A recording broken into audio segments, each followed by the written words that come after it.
Hello and welcome to some more Star Citizen. Star Citizen Alpha 3.8.2 is now on the PTU, the test servers, and it's open to all backers to try and play.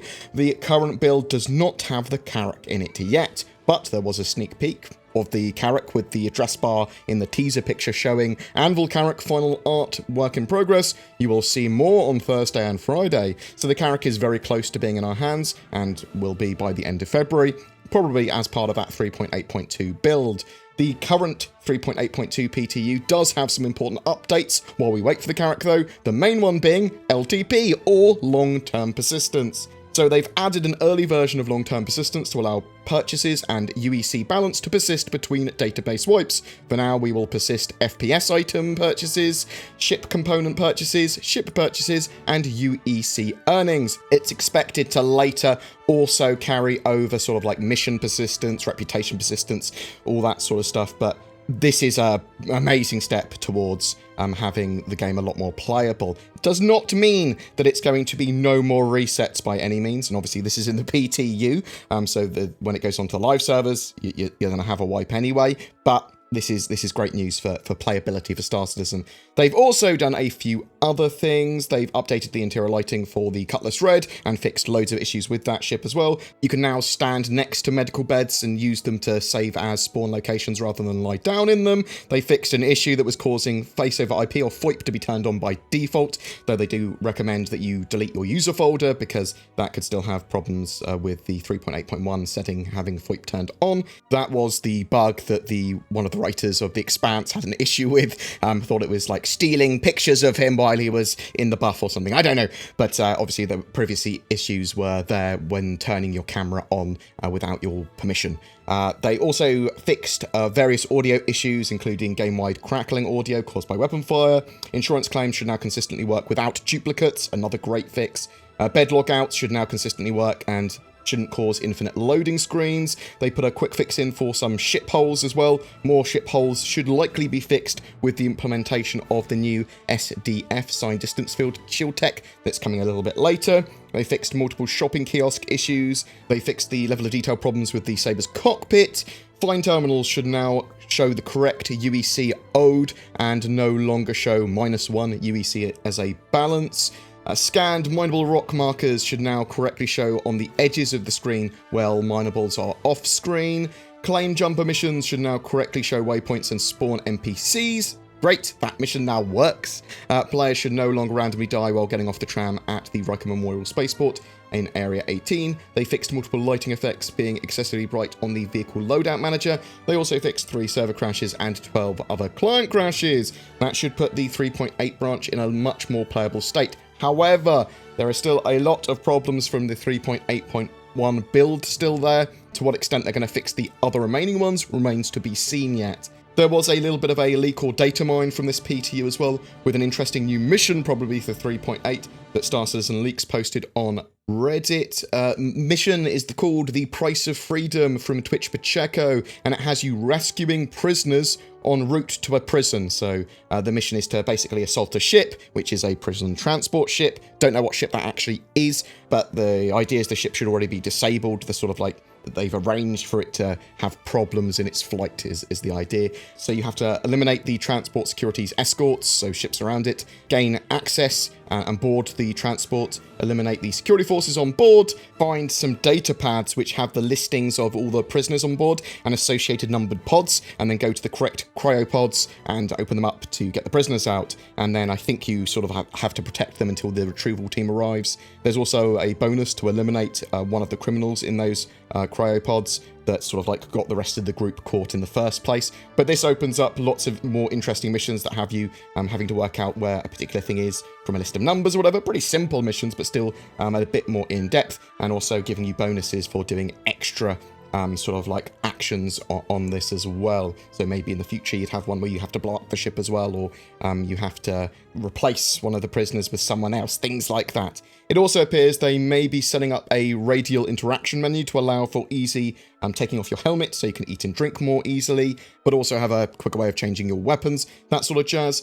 So RSI subscriber flare for this month of February is the new Cold Winter collection from Escar Limited. These jackets don't just look stylish, they provide an element of protection from colder locations like Microtech, just in time for player status editions in Alpha 3.9. So obviously temperature, among other things, is going to affect your character, and the clothing and armor you wear is going to be part of that, how long you can survive in these harsh conditions. Do they even affect you? If you have enough warm armor on, great, but if you're in a warm system with loads of warm armor on, well, that might be not good. Centurion subs get a green jacket as well as a red and white one, and they're just all the same jacket, just in different colors. Emperators get 2 black variants, with one having orange accents and the other one red and white and grey accents. Also this month, subs get to fly the Banu Defender until the end of February. Also, the Carrack comes later this month, and Imperator level subscribers can try that for a week as soon as the patch with the Carrack goes live. So that'll be good for them. Next month, everyone gets to use the Argo Mole that's an RSI subscriber. So if you want to do some multi-crew mining, cool. What else have we got? We had some cool stuff from inside Star Citizen, sort of like preview trailer. So today, this being Thursday, we should see a sprint report from CIG. This has a look at lots of different teams and what they've been working on, and hopefully get lots and lots and lots and lots and lots of little snapshots of lots of cool stuff that CIG have been working on for 3.9, 4.0, and a bit more, maybe some other cool little tidbits there. Hopefully we'll see some more of the Carrack, as the earlier teaser did talk about the Carrack.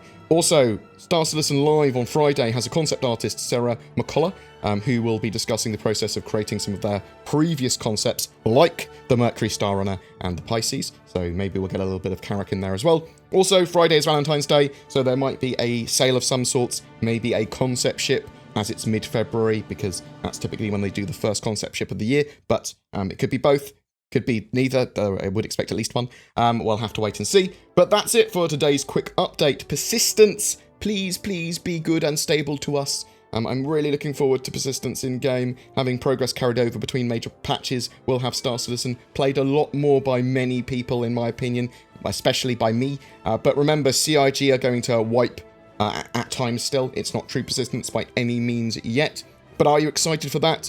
Would that have you playing Star Citizen more if you had your progress carried over from most major patches? There's still going to be wipes until like we get to a beta, but I'm interested to know what you think of that. Are you looking forward to the Carrack coming later this month? Are you an RSI sub? And do you like their offerings each month, or have you recently cancelled your subscription? Whatever your thoughts, I'd love to hear from you in the comments below. February 2020's giveaway is for a Cutlass Black and upgrade to a Cutlass Red as well, which you can apply separately, and a Star Citizen game package with that. So you don't need to own Star Citizen already. This is the full shebang. All you need to do to be in for a chance to win that is just comment on any of my videos made during this month. There are the full details in the description below.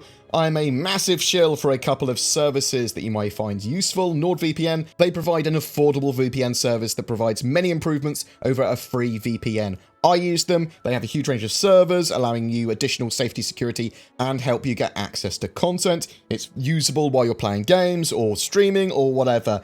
You can find the links down below, or use the code BoredGamer to get up to 70% off and an additional free month as well. There's ShadowTech as well. They are a subscription-based cloud gaming PC service, allowing you to stream a gaming PC environment to another device, meaning that you don't need to own a gaming PC or upgrade. You can stream to your phone, you can stream to a lesser PC or a laptop or whatever. They are planning some amazing 4K gaming systems for 2021, and there's a waiting list for them, but you can use their boost service, which is great for Star Citizen currently, and new accounts will activate in April for that. Right in time for Star Citizen now for 3.9. Again, links below, and use the code BoredGamer for discount. BoredGamer is a community-supported channel, and you can help by liking, subscribing, and sharing these videos, as well as sharing your feedback in the comments below, or even emailing me at contact@boredgamer.co.uk. There's loads of links below to all my sort of social medias and Discord servers and all that sort of jazz. Viewers that would like to go beyond that, there is Patreon and YouTube channel membership. The join button below the videos, that gives us extra money so that I can, expand the channel and buy hardware and all that sort of jazz. It really does help. There are some bonuses and exclusives for those people as well, but I do want to make content for everyone regularly, so you are helping support that. Content for everyone! Woo! Thank you so much for watching. I wish you good fortune for February and in the verse.